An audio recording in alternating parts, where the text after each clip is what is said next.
You are listening to the Freight Buyers Club, a home for those interested in international trade, shipping, procurement, logistics, and air freight. In fact, all things supply chain in the Americas, Asia, and beyond. This podcast is brought to you by your host, Mike King, and produced in partnership with Dimerco Express Group, a global 3PL that specializes in managing logistics to, from, and within the Asia-Pacific region. Hello everybody, welcome to the Freight Buyers Club, which as you've just heard, is produced with the support of Dimerco Express Group. I'm Mike King, and please do follow this podcast on your platform of choice, including, of course, YouTube, where you'll also find loads of additional shorter video interviews and news insights. You can also subscribe and listen at www.thefreightbuyersclub.com. Today we've got an exclusive interview with probably the logistics and shipping world's most powerful rule maker and enforcer. Although I'm not sure he would like me to call him that exactly. It's Daniel Maffei, chairman of the Federal Maritime Commission.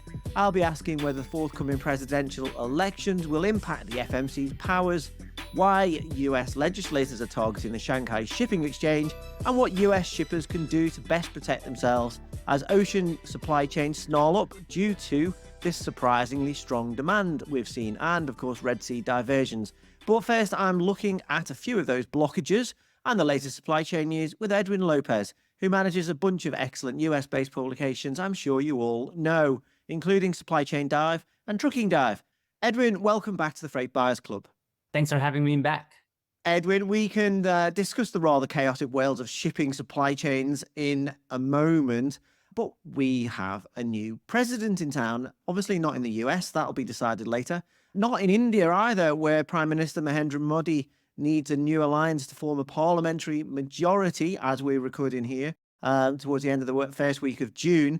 No, I'm talking Mexico. Claudia Sheinbaum will become the country's next president, taking over from her populist predecessor, Andrés Manuel López Obrador. There's a number of firsts here. She's the first female leader of Mexico. She'll also be its first Jewish leader. She's a climate scientist, and she certainly has some big challenges on her desk, not least crime and security. Edwin, across your dive titles, how are you covering this in terms of the trade implications, or perhaps in terms of what this means for nearshoring? Obviously, Mexico is increasingly important for US importers and also for Chinese companies looking to access the US market, which I know you guys cover in depth. Yeah, well, Mexico has always been crucial for the US, and that's for several reasons, right? First is its proximity. You can't beat Mexico's location. From a logistics standpoint, it has access to both the Atlantic and the Pacific Ocean. It's got a gigantic land border with the United States and very fast access to major markets via air, which is important both for air cargo, but simply also for a businessman in Ohio or a business person in Washington that wants to fly down to visit a supplier. It's very convenient. That's why you're seeing a lot of infrastructure investment in the country, including Sheinbaum's party proposal to build an interoceanic freight railroad that could potentially connect the Atlantic and the Pacific Ocean. The second reason is trade relations. Mexico has 14 free trade deals around the world, and as a result has become an intermediary staging ground for a lot of industries, such as automotive and electronics.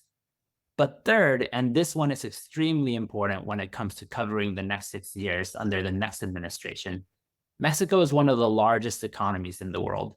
Companies are investing in Mexico not just because of its access to the United States, but also because there's a lot of consumers there too. People forget that. So when it comes to Sheinbaum and thinking about how her presidency may affect supply chains in the next 6 years, we're waiting to see both the new projects she proposes on infrastructure, on labor, on water, etc., but also what that says about what her vision for the country's so-called fourth transformation will be. How will she tackle trade, customs, energy, migration, security, and the labor market? We'll start finding out soon. Yeah, thanks for that, Edwin.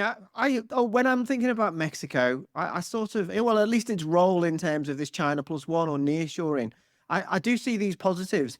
I mean, obviously, Mexico is now overtaking China to become the US's largest trade partner, boosted by the North American Free Trade Deal signed by President Donald Trump, known as USMCA.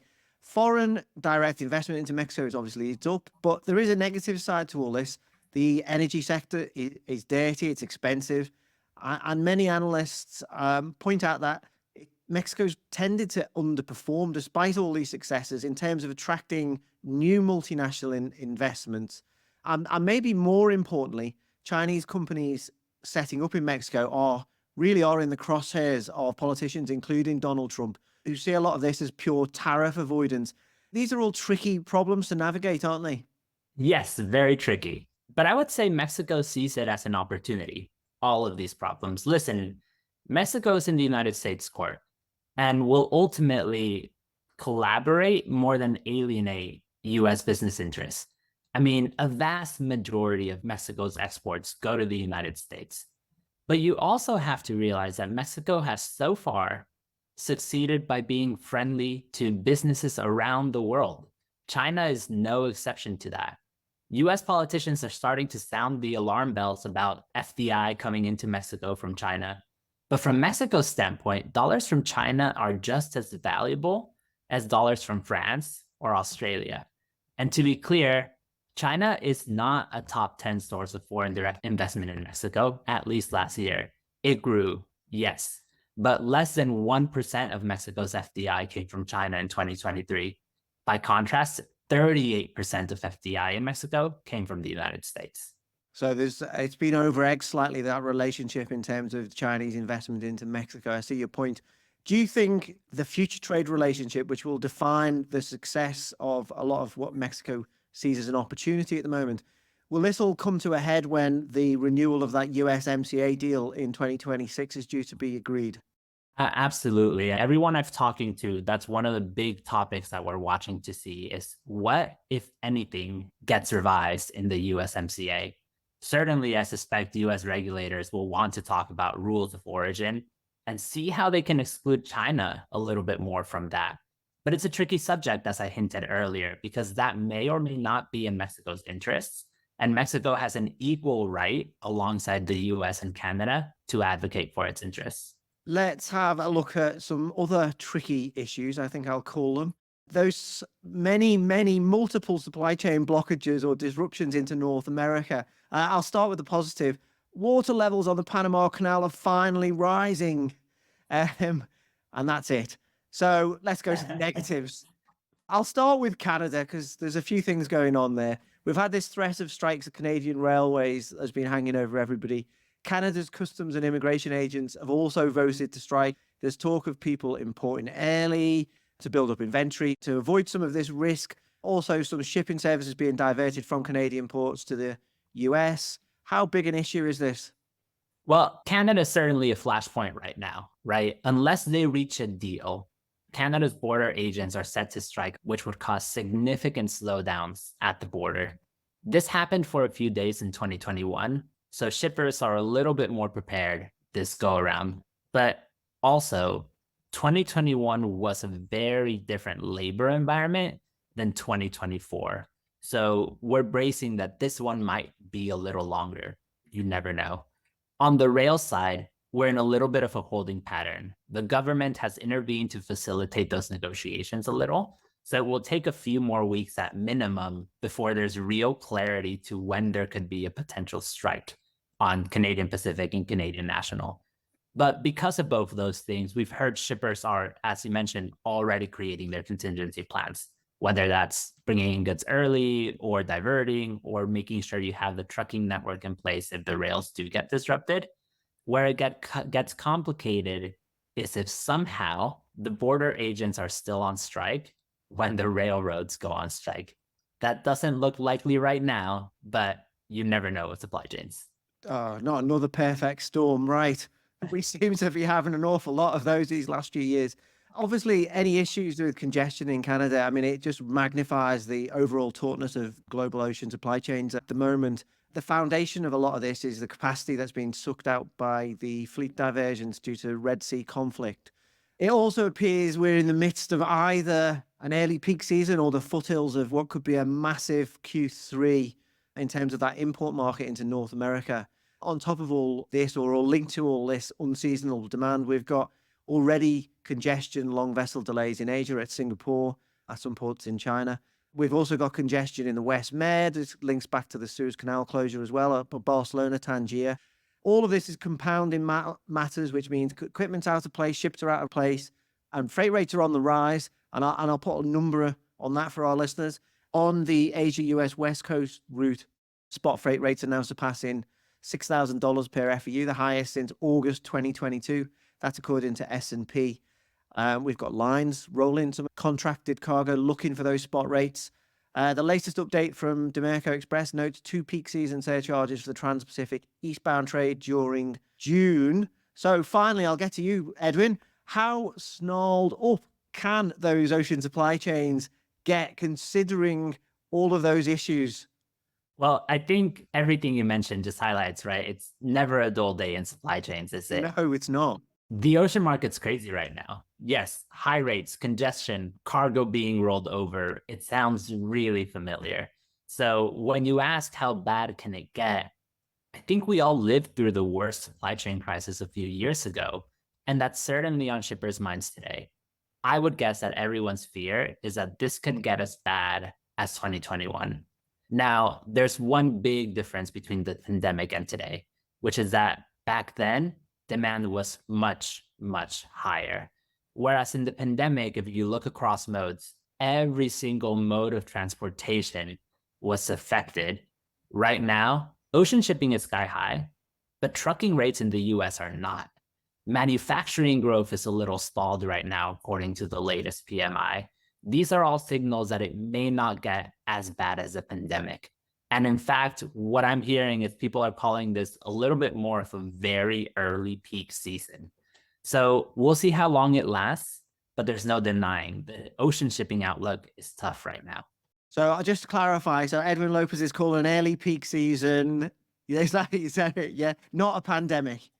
Yeah, I think that's the outlook that I've heard right now. And when you're looking kind of at the container import growth at US ports as well, it seems the volumes aren't quite at pandemic levels, but we'll see. We'll see. There's plenty more can happen. Edwin, if you can hang on there, I want to come back to you to discuss this huge clampdown on Chinese e-retailer imports by air. So please stay with me. But now, as trailed, we're heading to a man who I would argue is now the most powerful rulemaker and rule enforcer in global shipping and logistics. He's certainly right up there, not least thanks to the pandemic-inspired expansion of his organization's personnel, budget, and reach. I'm delighted to welcome to the Freight Buyers Club for an exclusive interview the former two-term Democrat congressman and current chairman of the U.S. Federal Maritime Commission. It's Daniel Maffei. How are you, sir? Always great to be with you, Mike. And of course, I am chairman of a 5-person commission. I would say the commission is the powerful entity here. I'm just chairman of it. Daniel, I know the thoughts and comments expressed here are your own and do not necessarily represent the position of the commission that you chair. But I think maybe let's start with talking a little bit about what the FMC is for our listeners. And please interrupt me if I get anything wrong. So the FMC, it's a federal agency and its powers and budgets hugely boosted by the Ocean Shipping Reform Act of 2022, which of course was a response to the disruptions, delays and heightened costs US shippers and industry incurred during the pandemic. The FMC is part of the executive branch and therefore part of the Biden administration, but it's non-partisan. You are not up for election later this year. Your term is 5 years, starting in 2022, which is only just confirmed by the US Senate. Is that right so far? It is right. We are an independent commission, which means that the president does appoint members, but the members serve for terms that do not correspond to the presidential term. The one exception is that I am appointed chairman of the 5 commissioners by the president. So if another president comes in or the current president picks a new chairman, then I would still be on the commission for my full term, but they would pick a new chairman. Okay, so you'd remain on the commission. I was going to ask you about, I was going to brave electioneer. I've already been banned once on this podcast for electioneering by YouTube. So I'm like, only for asking about higher tariffs. So I don't know whether I'll make a mess of this now, but I was going to ask you if there is a change of president then. So the FMC's budget would be bulletproof, but you would not be. You'd just revert to being a commissioner. Is that how it would work? Well, nothing is bulletproof in today's Washington, regardless of who gets elected. But however, yes, I might not be the chairman, but the difference between my agency and some of the other kinds of things is that I work so closely with both the Democrats on this commission and the Republicans work so closely together that if presidency were to shift, a Republican was to come in as chair, we've already worked in so much that, yeah, would a couple things change? Possible, but for the most part, we do everything as a team anyway, and most things by consensus or near consensus. So you wouldn't get the same kind of changes as you would in the rest of government. It's the second anniversary of the Ocean Shipping Reform Act on June the 16th. I want to get into some of the new rulings and what we have coming down the pipeline a bit later on. But I've got a little softball for you, if you want to put it that way, in US sports. What's your take, Daniel, on how the FMC has performed in terms of how you've met the mandates of OSRA in a way that has benefited or made things fairer for US shippers or international trade more generally? I think the key thing about our OSRA implementation has, for me, been to really try to follow the guidance of Congress. Maybe this is partly because I'm a former congressman, but it also might be because of the way the Ocean Shipping Reform Act came about, the incredible grassroots support, the incredible bipartisan support that then, President Biden was able to sign a law that, was put into effect without the kind of back and forth that you see so often in Washington. This was really a textbook case. And so because of that, we really tried to follow both the letter and the spirit of what has been in OSRA. I think we've done a very, very good job. There are a few things that took a little longer than maybe I had hoped. But that said, though, the deadlines were very, very ambitious in the first place. We've now got the detention and demurrage billing rule fully in effect. That I really think is very, very important because following OSRA's guidance, it really is changing the paradigm of how detention and demurrage is determined and billed and who gets the bills, and really trying to bring it back to its original purpose, which was to keep cargo moving. And I think that would be incredibly important. We do have another rule that is very soon to come out in final form, the so-called refusal to deal, but it also protects exporters from carriers unreasonably refusing to load their cargo. That should be out by July 4th at the latest. And, we've got so many other things, including beefing up our enforcement, beefing up our consumer protections, using those new resources that Congress has given us to do those things. So we've really done a lot, and I don't want to list them all on your podcast, but our website details it pretty well at fmc.gov.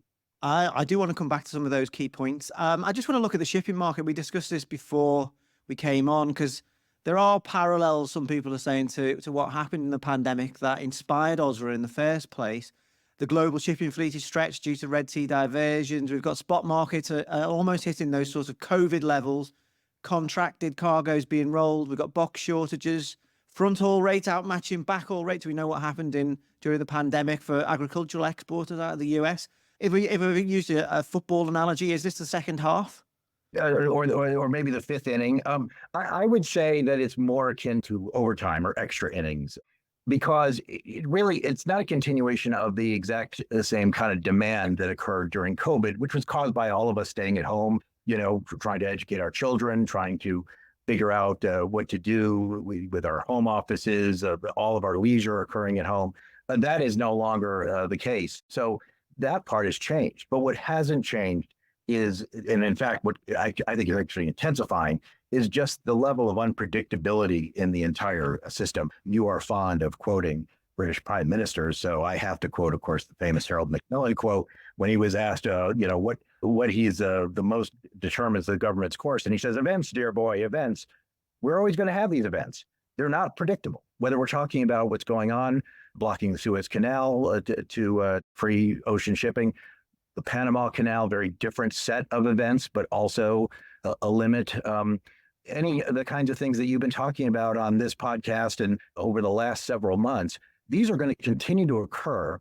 And I don't think anyone can really predict where they're going to go next. And in fact, I think one of the things you sort of see is once the industry kind of comes to a consensus that, okay, indeed, shipping rates are going to go down over the next few months, are going to go up over the next few months, you can bet it'll go the opposite way.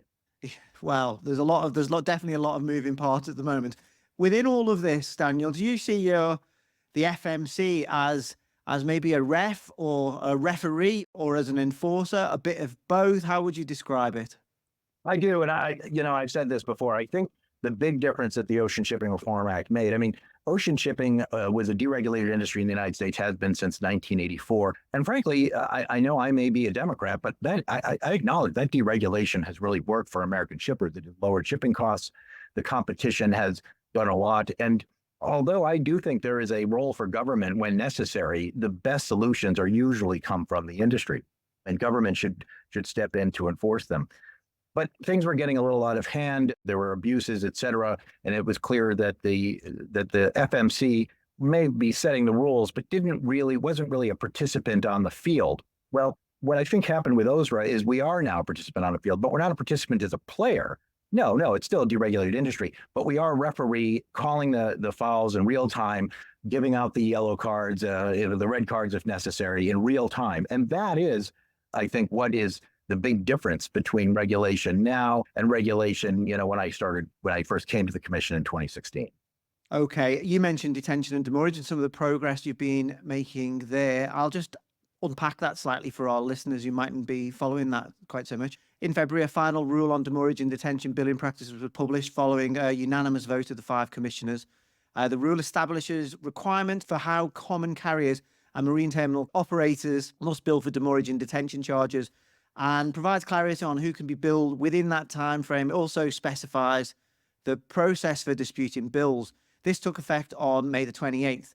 So how does this change things for shippers? Is there anything they should be doing differently in light of all of this disruption we have at the moment in terms of what they do on contracts with carriers or forwarders or railroads, or in terms of checking their invoices? Yeah, I mean, we may want to get back to the contracting issue, but not necessarily because of the D&D rule per se, but just because of the way the industry is changing.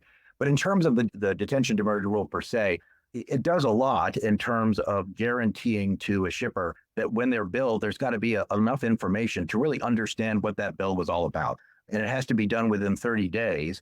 And the company, the ocean carrier or the NVOCC, has to give 30 days to the shipper in order to dispute the bill. So I do think that, and it doesn't, by the way, mean that a bill can't be disputed beyond that, but that there has to be that 30 days given. To me, what that means for ocean shippers is, in order to get full advantage of this, they really should review their bills carefully. The whole point of it is to connect what's going on in the supply chain, whether boxes are being moved with the goods to their final destinations and unloaded, and then whether that box is returned. It's to connect that to the charges. The challenge that happened during COVID was either whether it was reality or perception or became both, that connection was lost. And therefore, American shippers, importers, and exporters felt that they were going to have to pay these huge charges no matter what they did. And so they stopped doing it. Truckers sometimes were locked out, even if because of a disputed bill on one of their customers, they couldn't pick up for any of their customers. This all added to congestion, the opposite of what the system was supposed to do. So by setting up these rules, it makes it more clear. Every now and then you do hear a hypothetical about, well, wait a minute, hold on. What if we don't get back to you in 30 days? And what if our trucker didn't pick it up or did pick it up, and then we got the bill, and the bill, and then we paid the bill and sent it to the trucker, and the trucker said, well, I picked it up. So there is one piece of advice. None of that, by the way, you'd still have the right to dispute it if you paid a bill and it was wrongly billed, even if it was after 30 days. But forgetting that, you should keep an eye on your supply chain. Shippers should understand and should know if they send a trucker to get something within 30 days, maybe not instantaneously, but within 30 days, should know if that shipment actually got there. And if you don't want to do that, there's plenty of 3PLs that will take care of the whole process for you. But if you want to be the shipper of record, you should keep track of your supply chain enough to know what your trucker is doing. I would think most of the listeners to your program already do that and do it very, very well. But maybe that's the key thing, is that if you don't have a good sense of what's getting charged detention, demurrage, and why, now that this rule is in place, the carriers have to tell you. They have to give you that much information. And so I guess it would just behoove shippers to make sure they're paying attention. And if they are paying attention, I don't think they'll have any problem challenging the bills that they know are, that didn't really happen. And most of the time, by the way, they will have success. The carriers will acknowledge it. Everybody makes mistakes. This isn't about playing gotcha. This is about getting the system right so that we keep cargo and equipment moving. Okay, I'll come back to that challenging process in a moment and who has access to it.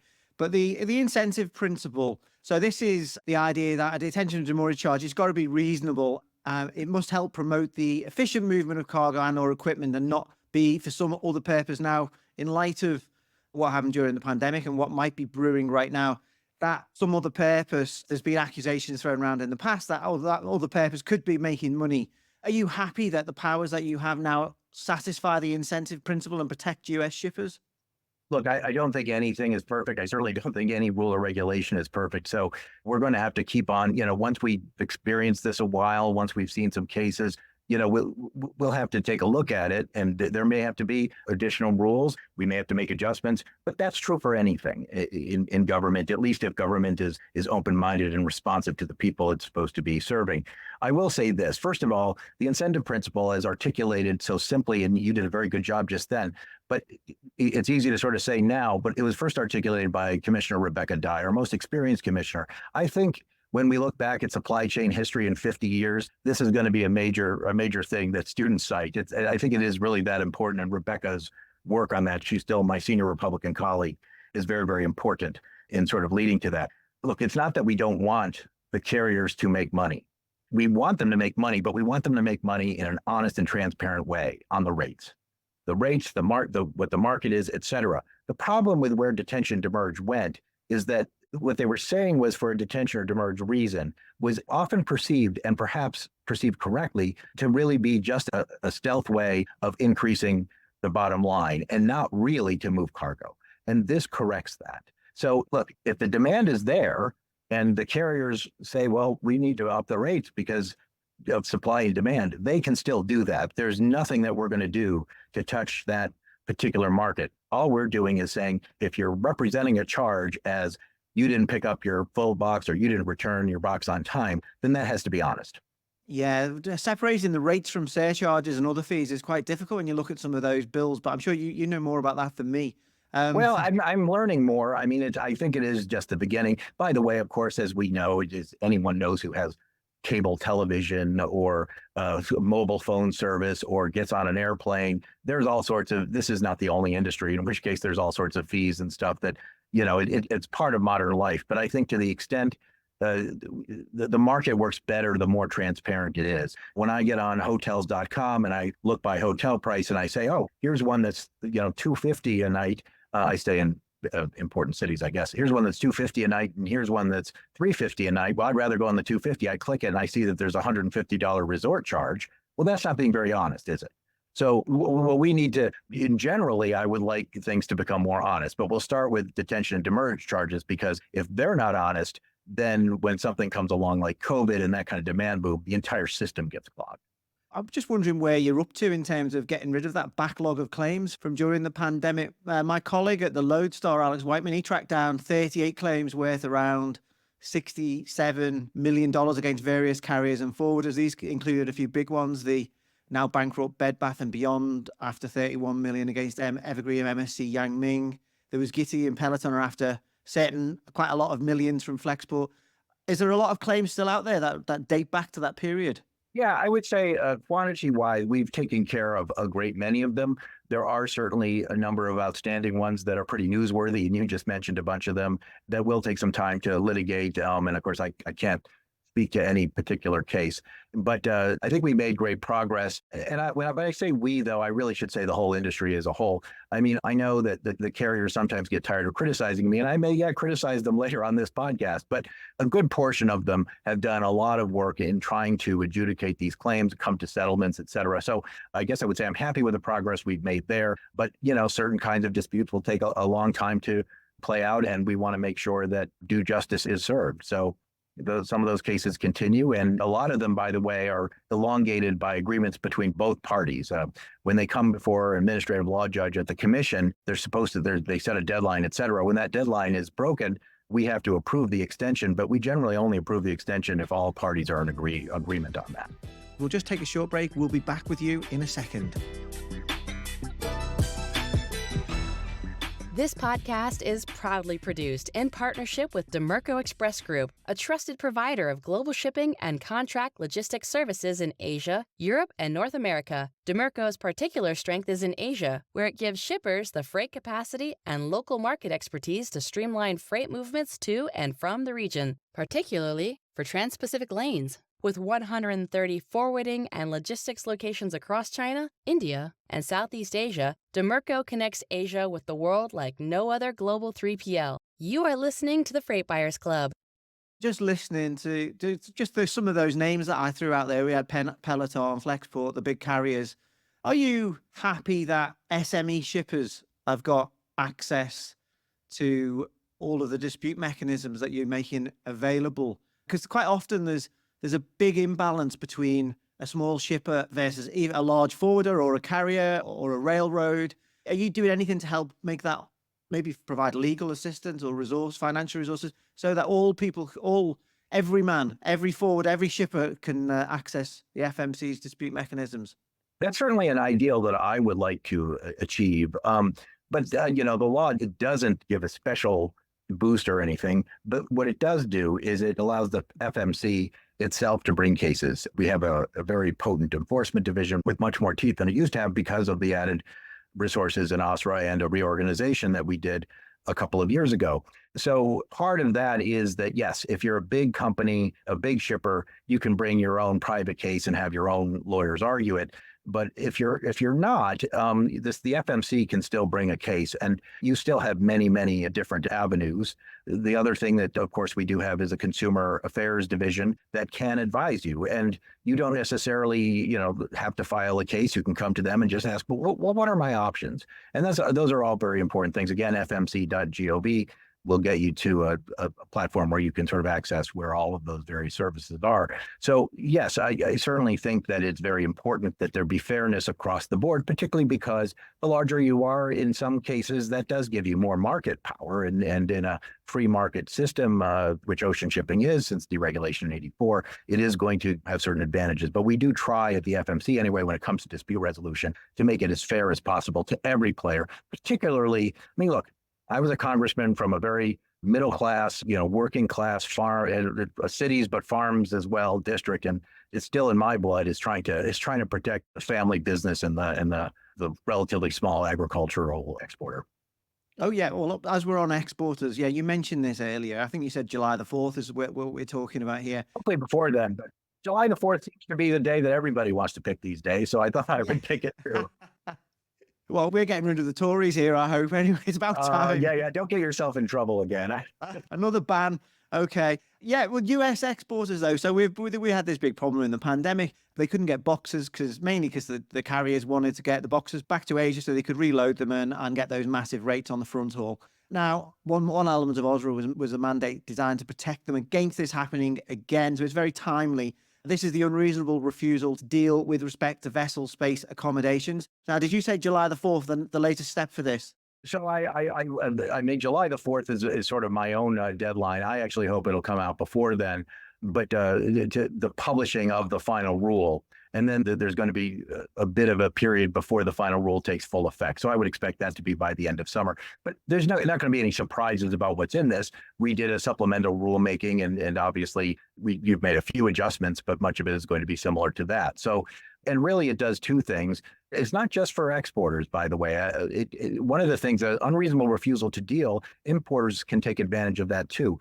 An ocean carrier has to be willing to negotiate with you. They can't just turn you down for a particular reason and just sort of say, well, I just don't want to deal with you for whatever random thing of the kind of industry you're in or what have you. It has to be a reasonable thing. I mean, if well, I won't give examples, but I think we can all imagine reasons why it wouldn't be unreasonable to deal with to not deal with somebody who has been dishonest. But for the most part, this means that ocean carriers have to negotiate, have to say, okay, well, here's the cost for space. And if you're willing to pay that cost, then that is what it's going to be. And if you have more boxes that you can guarantee, that cost will go down, et cetera. But it has to be a reasonable negotiation. The part that affects just exporters is space on the ship. So what you were sort of saying during COVID, there were many instances where exporters rather, particularly agriculture exporters, felt that their boxes were left behind because, as you mentioned, it was the imbalance between how much money was being made by importing was so great that even the opportunity cost of the box of just not wanting to let that box be used for an export and, get diverted in Asia for even a couple of weeks became an issue. But I think that the Congress sort of said, well, look, that's a little unreasonable. If you're going to take advantage of the ability to import into the United States, when that's particularly lucrative, you do have to offer an export service. And so that's really what that is to do. I would say most of the major carriers, they have strong export services. I think a lot of them, by the way, have strengthened their export services and contacts and the ability of exporters to get space, in part anticipating, seeing the law and anticipating this. What this really, though, is that there were some carriers, for instance, who just popped up just to take advantage of the imports, right? Came in, dumped a lot of imports in LA or Long Beach, turned around with empty boxes and went back to get more and refused to offer any export service at all. That would no longer be allowed. You'd have to it'd have to be some sort of reasonable reason why that was the case. Now, that can include a number of things, weather and shipworthiness, et cetera. We're not saying that you have a one export box for every import box, by no means. But we are saying that the carriers have to be reasonable and can't just take advantage of this huge import surge. And like I said, there's more details to be ironed out, but I strongly suspect that we'll have that final rule published by the 4th of July. Thanks for that, Daniel. Okay, the Ocean Shipping Reform Implementation Act of 2023 passed the chamber in March. In theory, this could beef up OSRA. Now, I know this is still before Congress and there's no progress likely in the immediate months. But when this came out, it was quite a big story in the media because it was reported by many as targeting China's Shanghai Shipping Exchange, which publishes the Shanghai Containerized Freight Index. The idea being that the SSE provides China or Chinese companies with an advantage that might allow those companies or that country to manipulate container freight market to the disadvantage of US businesses and consumers. What's the thinking behind that? Or do you agree with that portrayal of that act in terms of what it might be used for? I mean, I have to admit, because having been in Congress and knowing the way things could change, often now as a regulator, I'm so focused on the law as it currently is, particularly given that we still have parts of OSRA 22 to implement, that I'm not familiar enough with all the details of it. Everything you're saying makes sense to me as at least part of what was proposed, but it did just pass the House. I do have to remind some of my UK friends that unlike the UK, here the Senate actually probably, if anything, is more powerful than the House, as opposed to the House of Lords and the House of Commons here in your country. So, I don't necessarily see that in an election year going very far. It's possible aspects of it will. We do have, because of OSRA 22, already a rule in the works to look at the shipping exchanges. It certainly doesn't go as far as that new proposal, but I do think we do need to make sure that there's honesty there, and we know what we're getting from shipping exchanges, and particularly the way that they're in operation and what kinds of services they offer. So I don't see any major changes coming this year, perhaps next year, but if parts of that get through, then of course we'll implement them to the best of our ability.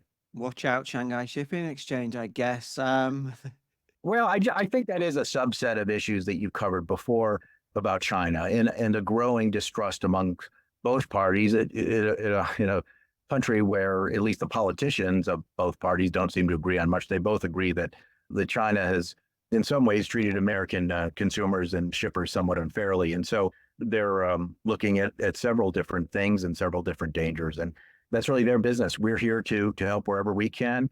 And certainly in areas where we already regulate Chinese entities, such as we do have special powers when it comes to controlled carriers, such as Costco or OOCL. And we keep a close eye on them. And for the moment, those companies are cooperating with us.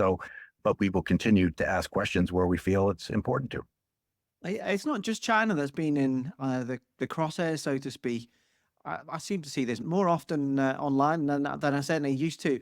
And this is the role that foreign ocean carriers play in terms of US trade and whether that's a good and sensible thing for US industry and the US economy.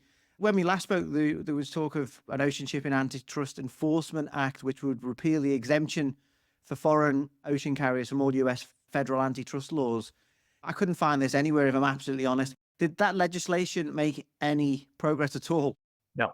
No, right. Okay. That'll be why then. Part of it is a very inside Washington way that legislative proposals are dealt with in terms of the committees that they go to, and the Judiciary Committee being very different than the Transportation Committee. So when you start getting into antitrust measures, partly because of some differences amongst the parties, but also I think that while during COVID it was easy to sort of say, well, we should repeal any kind of antitrust protection that ocean carriers have, when people looked at it more closely, some of the, if you were to say, discourage the alliances by changing the rules, you would find that the alliances have a lot of pro-competitive impacts. And what I mean by that is because of the nature of ocean shipping and container ship size, and you could have a medium-sized port in the United States, even a fairly large port, such as an Oakland or Baltimore or South Carolina, offer more services if there are alliances than if there are not alliances. And those services do compete on price in all three of the major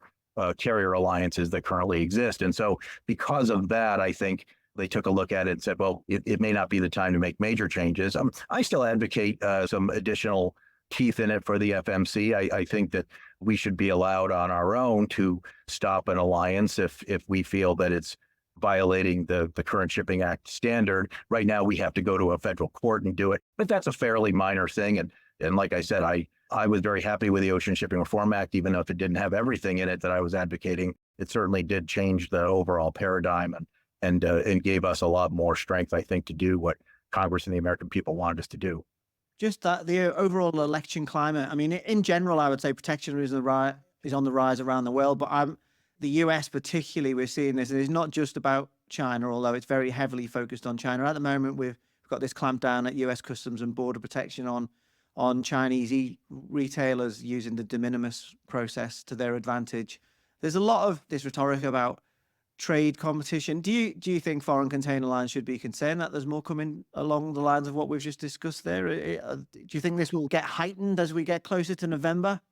Right. So a sort of two answers to that question on the sort of more micro level. First of all, it's not my area, but I do think that any effort to clarify the rules and make sure they're enforced, such as that by CBP, I have to, say something positive about those kind of efforts, because the whole point of rules is is that people have to follow them, and if people are allowed to get around them for some reason. Another oft mentioned way is to ostensibly use Mexico as a way to hide that the goods are really coming from China or whatever. And there's rules of origin and other kinds of rules, but you have to enforce those rules. So that, I think, is not protectionism, or at least not additional protectionism. It's just following the rules that have already been negotiated.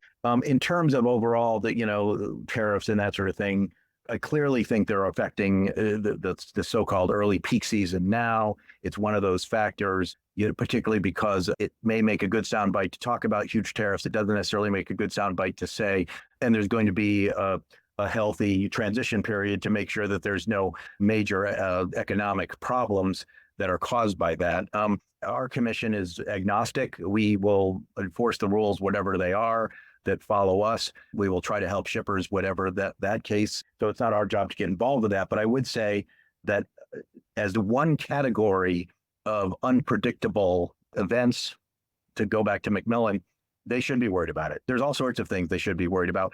And I really do think, Mike, that if I may say, that the paradigm has shifted here. I think people have to stop trying to predict the next set of events and figure out a way around them, and more figure out a way to make their entire supply chains basically diversified to an extent that they're fairly bulletproof. Like, there's two kinds of ways that we can follow our retirement investments, right? We can look at the stock market every day and get panicky about this stock going down or that stock going down, or, oh, my whole portfolio is gone, or I should readjust this and readjust that, and constantly manipulate it. Or we can pick a long-term strategy, invest our money in mutual funds and other kind of areas which we know are going to be balanced for risk, and wait. And over the long run, I'm quite confident that these trends will work themselves out. all sorts of kind of risks. It's over the short run is the problem, but that's not how we do things today in logistics. In logistics, we try to predict what's going to happen over the next quarter or over the next 6 months and try to outsmart it. And I don't think anybody can do that, right? I mean, you love Winston Churchill, and even he said that it's much easier to predict the future after it's already happened, right? So something along those lines. I can find the exact. But the point is that we've got to. I do think that it is evolving now, but it is going to continue to evolve to a point where the real smart folks in logistics, instead of always going for the absolute cheapest way to do something, are going to start figuring out ways to do things where over the long run, they're guaranteed that they will have a decent supply chain, et cetera. And it may be more expensive over the short run because, yes, maybe you will warehouse a few more parts. Maybe you will utilize some somewhat less efficient shipping routes through Europe or through Asia than, and you'll diversify a number of different countries. But in the long run, it'll lead to a much more stable business. And so I do think that you're going to start seeing more and more of that, because whether we're talking about government intervention, whether we're talking about climate, whether we're talking about, you sometimes talk about labor, all over the world, whether we're talking about different kinds of geopolitical events and the fact that we're now in a different kind of post-globalized world, you're going to keep seeing these things. And again, trying to predict the next so-called black swan event, they're not black swans anymore. They're gray pigeons. And we're just going to have to acknowledge that they're going to keep showing up, and you can't predict them. But there are ways, there are strategies to deal with events that are not predictable over the short run when trends can be predicted over the long run. So embrace short-term chaos through long-term diversification, right? I mean, it's easy for me to say, right? Sitting in a government office, but I do think that is sort of the future, is it, at least for those folks who really want to integrate their supply chains into their business models. We have to give up this idea that ocean transportation is always going to be a nominal cost, and acknowledge that it's not about just ocean transportation, it's about the entire transportation package, and that there is going to be a cost to it. But if you diversify correctly, if you have the right strategies, long-term success strategies, you'll be fine over the long term. If you try to take a gamble, that, okay, well, I'm going to predict that nothing major is going to happen to my supply chain, and so I'm going to not have any parts, that is when you're going to lose, and particularly lose when an opportunity presents itself to sell a lot of product because of the demand, but you didn't do a good job of making sure that your supply chain could withstand extraordinarily higher shipping costs because of that same consumer demand. And I think that is the kind of lesson from COVID. In that sense, COVID is not over, right? The particulars of COVID are over, but the world, the new abnormal, as MIT's Yossi Shefri says, that is what we're in. It's a different kind of world. Just briefly before we finish, Daniel, is there anything else in the pipeline that might help US shippers that we haven't already discussed? Or maybe they have all the protection they need now? Oh, gosh, yes. Again, I think I would stay tuned. We at the FMC, I guess I would say that, if I'm no longer a congressman, so I don't have constituents in the same way as I did when I represented an area of central New York State. But I do have constituents in that they're American importers and exporters. And I think, I'm constantly looking for ways to help provide guidance, particularly to make things more accessible and more understandable. And so we'll definitely be looking for more opportunities to do those things, whether it's in the context of OSRA implementation or a different kind of context. We'll be trying to do that. We're trying to continue our watchdog efforts on things like fees or because of something like the Suez Canal issues, to make sure that those are fairly noticed and do what the carriers say they will do. Again, we're not trying to play a game of gotcha with the carriers or with terminal operators or other regulated entities, but we are trying to kind of be an advocate out there for more transparency, make sure people know what they're getting. Okay, thank you. Please all stay with me while I discuss through some of the shipping implications and key takeaways from this conversation with industry dives Edwin Lopez. But for now, Daniel Maffei, Chairman of the Federal Maritime Commission, thanks for joining me today on the Freight Buyers Club. As always, Mike, thank you. Edwin, what were your main takeaways from Daniel there in terms of where all of this leaves shippers as we move into what could be quite a tumultuous third quarter? Well, Mike, it really sounds like the agency has taken OSR 2022 as a mandate to try and systemically address some of the biggest pain points that arose during the pandemic. The big one, of course, is the tension in demurrage, which Maffei mentioned is often seen as sort of a junk fee in shipping. So we'll see what happens with the new rules. But I was also intrigued listening to how he talked about the reasons behind the unreasonable refusal to deal rule, where he talked about how a lot of small new shipping companies came into the market to take advantage of the pandemic boom, often at shippers' expense. That's something that I heard a lot during my reporting during the pandemic, but few people are talking about today.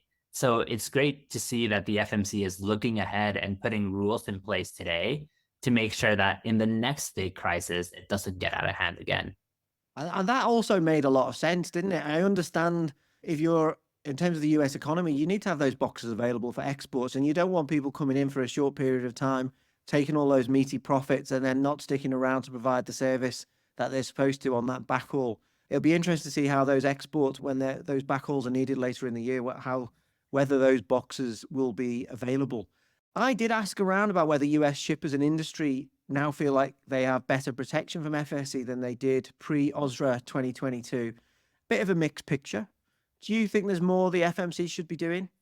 I'll start by saying I don't envy the Federal Maritime Commission. They have a huge mandate to help keep ocean shipping in check, and prior to OSRA, a lot fewer resources to do it with. So with that in mind, I think even Maffei would say yes. I mean, one thing you and he talked about is how many resources it takes to put together a claim. And while the FMC has tried to make the process for making claims and appeals more accessible, I'd wager a lot of smaller shippers don't even know where to begin yet or how to begin in making those arguments. But beyond that, I also know there's a big wish list in the industry for improvements that the FMC and others can tackle. In 2021, and I'll never forget this, talking back about the pandemic as we just were, the Agriculture Transportation Coalition put together a list of 64 ideas for rules, processes, and regulations that could help resolve the congestion. Some of those, I should say, were already being tackled by the FMC, like exploring how data sharing works in the supply chain. Others have been incorporated into OSRA and are now seeing action like DND and unreasonable refusal to rule. Regardless, I think what we learned in the pandemic is that there's a lot to be done if we want to make our US supply chain work better.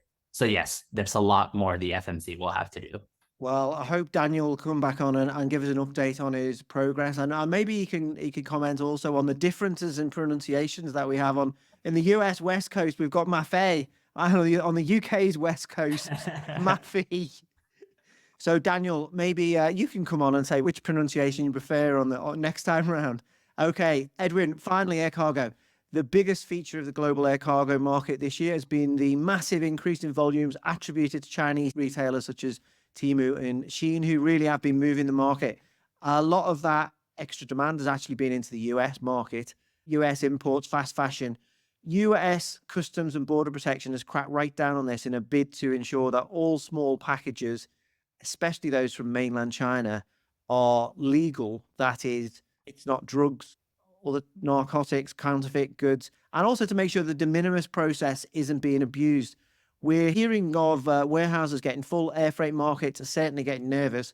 Customs brokers are being suspended. What's the latest?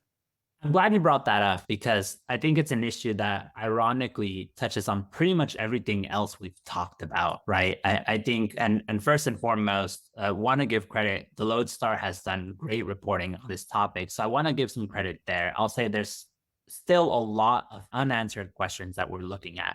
These questions include, who is a problem when it comes to de minimis and imports from China? How big of a problem is it? We're looking to see how big it is, what changes might happen on the freighter market, right? To see if we start seeing a big decrease in freighter shipments to the US, we can start to see how big of a problem this truly is.